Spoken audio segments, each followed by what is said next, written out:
नमस्कार सभी साथियों को। हिंदी साहित्य की क्लास में आप सभी का स्वागत करती हूँ, अभिनंदन करती हूँ। और आज के शास्त्र की परिचर्चा को शुरू करते हैं। आज के शास्त्र में हम लोग पढ़ रहे थे रीतिकाल। रीतिकाल में हम लोग पढ़ेंगे घनानंद जी को। तो चलिए शुरू करते हैं आज के शास्त्र को। घनानंद जी जो हैं, इनके बारे में हम लोग देखते हैं। ये स्वच्छंद काव्य धारा के प्रमुख कवि हैं। घनानंद जो हैं स्वच्छंद काव्य धारा के प्रमुख कवि माने जाते हैं। इनकी भाषा कौन सी रही है? ब्रज भाषा।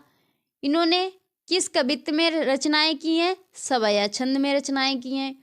उसके बाद इनका जो काव्य कौन सा रहा है? मुक्तक काव्य सृजन रहा है। ये ग्रियर्सन के अनुसार बहादुर शाह के मीर मुंशी के यहाँ आश्रय में होके रहे हैं। ये मथुरा वृंदावन की ओर प्रस्थान किया है। आगे देखते हैं कि रघुनाथ सिंह जू केवल भक्तमाल और राधा चरण गोस्वामी का छप्पय जिनके विषय में जानकारी का प्रमुख आधार है। निम्बार्क मतानुयायी एवं सखी भावोपासक भक्ति है। क्या है? निम्बार्क मतानुसारी जो है वो सखी भावोपासक भक्त है। मुगल बादशाह कौन? मोहम्मद शाह के मीर मुंशी रहे हैं ये घनानंद जी। मोहम्मद शाह के दरबार में कवि सुजान नामक नर्तकी वैश्या पर आसक्त थे। आगे देखते हैं।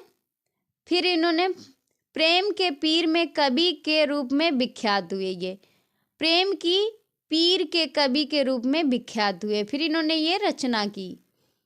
माना जाता है कि सुजान में ही कवि ने भगवान के नाना रूपों के दर्शन किए, इसीलिए उनका लौकिक प्रेम ही आध्यात्मिक प्रेम के समान प्रतीत होता है। इनकी लौकिक संगारिकाएं रचनाएं कौन सी? कवित्व सवैया छंदों में तथा भक्तिपरक रचनाएं पदों एवं दोहा चौपाइयों में रचित थीं। आगे देखते हैं। उसके बाद छत्रपुर राज पुस्तकालय में इनके एक विशाल ग्रंथ में वियोग बेली, इश्क लता,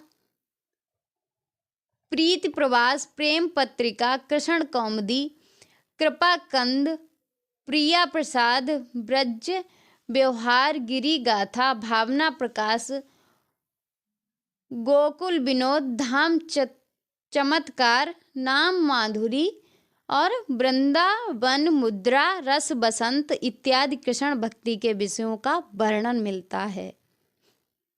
आगे देखते हैं। उसके बाद आ जाते हैं सुजान सागर जो है बिरहा लीला, सुजान सागर, बिरहा लीला, कोक सागर, रसकेली बल्ली कृपानंद के प्रमुख ग्रंथ हैं। कृपाकंद के इनके प्रमुख ग्रंथ हैं। फिर आते हैं जगन्नाथ दास रत्नाकर ने 1954 ईस्वी में सुजान सागर के नाम से इनकी रचनाओं का एक संग्रह प्रकाशित किया। किसने? जगन्नाथ दास रत्नाकर ने। कब? 1954 में। आगे देखते हैं हम लोग। उसके बाद आते हैं आलम आते हैं। आलम के बारे में हम देखते हैं। ये स्वच्छंद काव्य धारा के भी कवि माने जाते हैं। ये भी माने जाते हैं।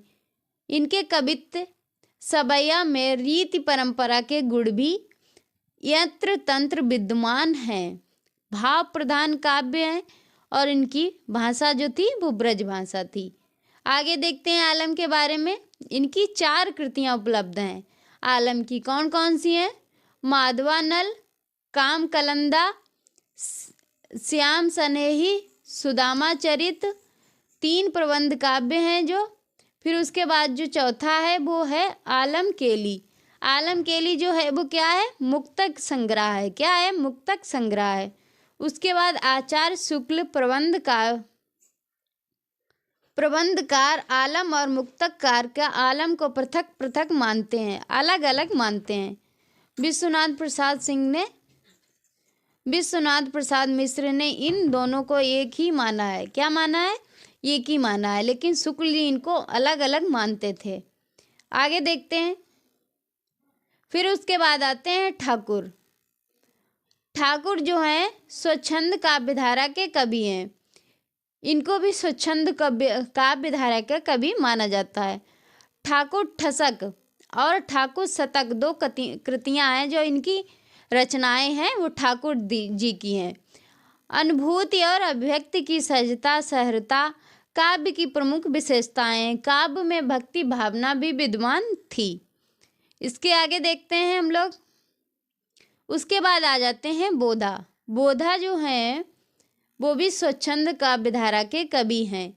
इनकी दो कृतियां कौन कौन सी हैं? बिरहा बरीस, क्या है? बिरहा बरीस, और इश्कनामा, क्या है? इश्कनामा, दो कृतियां थी इनकी। बिरहा बरीस में माधवानल और काम कलंदा की प्रसिद्ध प्रेम कथा पर रचित प्रबंध कृति थी इनकी। इश्कलता में क्या था? इश्कलता जो थी वो प्रेम पर लिखे मुक्तकों का संग्रह था। इश्कलता जो थी प्रेम पर लिखे मुक्तकों का संग्रह था। आगे देखते हैं। उसके बाद आते हैं द्विजदेव, क्या है? द्विजदेव। द्विजदेव को हम लोग पढ़ते हैं। द्विजदेव जो हैं वो स्वच्छंद काव्य धारा के कवि रहे हैं। किसके रहे हैं? स्वच्छंद काव्य धारा के कवि रहे हैं।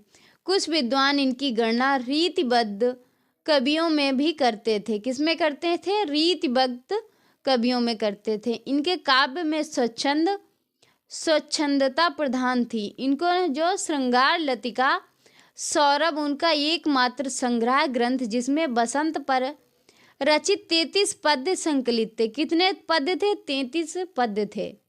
आगे देखते हैं। इनके बाद जो है कुछ विद्वानों को इनके एक अन्य ग्रंथ कौन सा है? श्रृंगार बत्तीसी, क्या है? श्रृंगार बत्तीसी का भी लोग उल्लेख करते हैं, जिसमें प्रकृति एवं श्रृंगार का वर्णन किया जाता है। ये थे हमारा शास्त्र, और हमने रीतकाल को पढ़ लिया है। अब नेक्स्ट क्लास में नेक्स्ट पढ़ेंगे। अब छायावाद को हम लोग या आधुनिक काल को शुरू करेंगे। तो ये था आज का शास्त्र। आज के शास्त्र की यहीं पे समाप्ति करते हैं। मिलते हैं अगले शास्त्र में। तब तक के लिए जय हिंद। और आप लोग वीडियो को लाइक शेयर एंड कमेंट जरूर किया करें। अगर कोई मुझसे गलती होगी तो मैं उसे सुधारूंगी ज़रूर। इसीलिए अगर कुछ भी गलत आपको लग रहा हो तो उसे कमेंट में ज़रूर लिखें।